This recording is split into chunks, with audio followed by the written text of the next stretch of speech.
Hey there, everybody. Welcome back to the Planet Trains and Comic Book channel. My name's Matt, and today we're going to review One-Star Squadron number 1.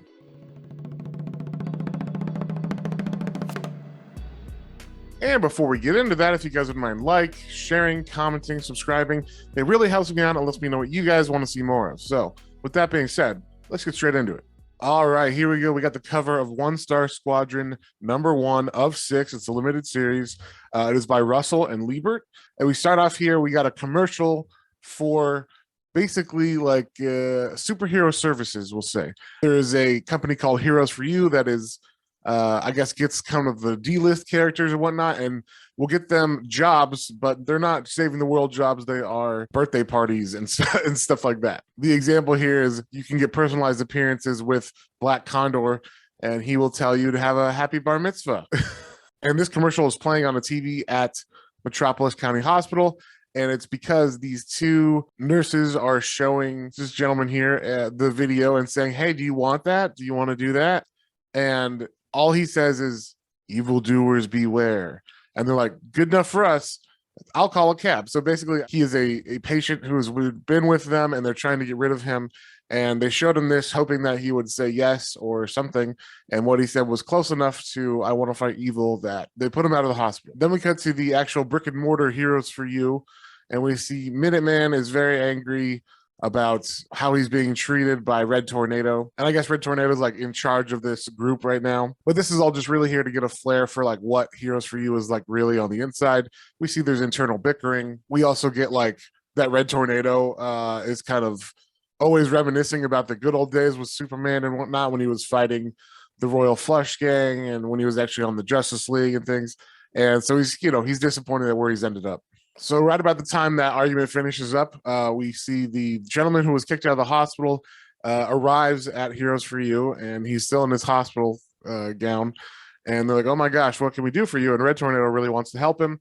But we see a woman here. That's actually Power Girl. She's kind of like second in command, I guess. And so she is like, okay, we need to take care of him. But like, obviously we can't have a guy in a nursing gown here and he needs help. So if you want to go take care of that, I can take care of everything around here. Don't worry about it while you're gone. So Red Tornado takes him to his house and they look him up and basically they find out he is an old superhero named Gangbuster who apparently was like kind of just a street vigilante and eventually got so beat up potentially he has brain damage. I'm not sure. It just doesn't seem like he remembers much. But they do show him getting beat up right here by the gang he took down originally like as revenge. So I think maybe he only had like a little time where he was working, and maybe after that he had like PTSD or something that stopped him from being a superhero. And while he's at Red Tornado's house, he reads a little newspaper about how Red Tornado stopped the Royal Flush Gang. He has like a violent reaction to the newspaper and he punches it. And Red Tornado's wife is like, no, not in my house. So she has Red Tornado take him and leave. And then we see the other side of Heroes for You, which is taking phone calls for people who want to be a superhero. So it's like, oh, did you want our training videos for superheroes? They sell those. So all the other heroes, when they're not doing their bar mitzvahs, birthday parties, security guard stuff, whatnot, they are selling school classes to people who are calling in or that they're cold calling, kind of like if it was like a for-profit school or something. And Power Girl seems really, really like cheery about all this. She's super into it.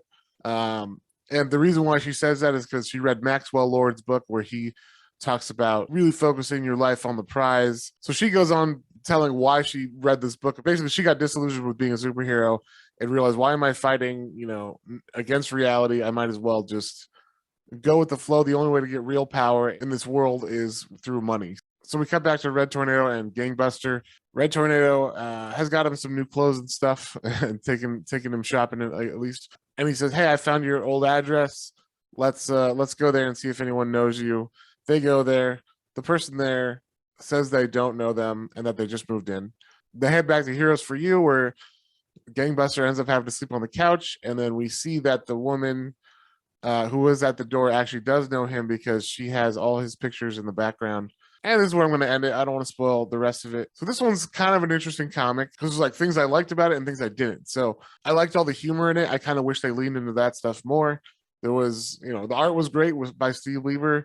It was more the there's like two different tones in this book. The sad story with the person who gets kicked out of the hospital, and then there's the funny story of these heroes because they're all like D-list and they're doing bar mitzvahs and stuff. But at least for us, the reader, there's some comedy in that because it's kind of ridiculous that Black Condor's doing bar mitzvah Snapchats or whatever, and all the way the heroes are just trying to make money as D-list heroes. But overall, I just thought there was too much setup and talking. If there had been like some kind of fight or some kind of something going on in this, at least would have made it better, especially towards the end. You can still have that emotional breakdown like at Red Tornado's house where instead of having him go to the house and look at a picture and breakdown, what if something happened where they needed to save somebody, and instead of saving somebody, gangbusters like, curled up and freaked out because he had the same thing, a PTSD attack or whatever. And we see how broken he was, just like we did when he punches the picture. It just would have been more action filled or whatever. So it makes the comic just kind of lackluster, where I felt like it was going to be really funny and good at the beginning, because I literally laughed out loud at some of those commercial scenes and some of the telemarketing stuff later on. If they had leaned into that more, this could have been right alongside the new Blue Beetle Booster Gold book, because that's got a lot of humor in it and they really lean into it. It's like they're trying to tell two stories at once and they don't always mesh, and one brings down the other one, so it just kind of ends up feeling like it was all right. I'm going to give this series a 2.5. I'm not sure if I'm going to keep going with this series. As part of me wants to because of the humor and there's potential for it to be funny and good. And then part of me is like, well, the writer didn't handle it well in this first issue, so what's the point? So we'll see. Maybe I will. But let me know what you guys think. If you guys thought that was a good one. And as always, even if I didn't like it, if you guys saw something you liked, be sure to pick that one up.